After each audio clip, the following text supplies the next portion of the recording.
লুটেরা বধূ 7 মাসে 25 বিয়ে।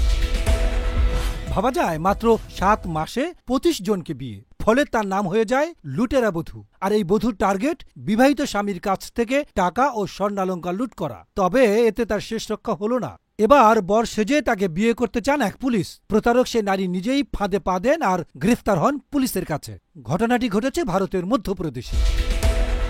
ভারতীয় সংবাদ মাধ্যম এনডিটিভির প্রতিবেদনে বলা হয়, ওই নারীর নাম অনুরাধা পাসওয়ান।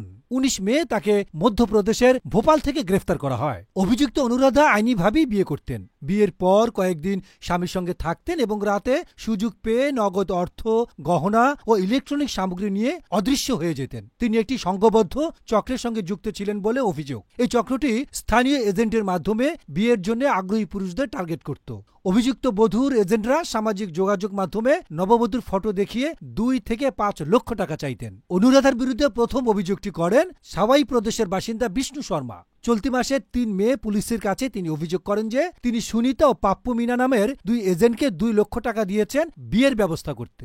গত 20 এপ্রিল কোর্ট ম্যারেজের পর অনুরাধা চলতি মাসের 2 মে বিষ্ণুর দেয়া গহনা ও জিনিসপত্র নিয়ে পালিয়ে যায়। বিষ্ণু শর্মার অভিযোগের ভিত্তিতে আন্ডারকভার অপারেশনের নামে পুলিশ এক গোয়েন্দাকে পাত্র সাজিয়ে এজেন্টের সঙ্গে যোগাযোগ করানো হয়। যখন এজেন্টরা অনুরাধার ছবি পাঠায় তখন ফোনের লোকেশন ফলো করে অনুরাধাকে ভোপাল থেকে গ্রেফতার করা হয়।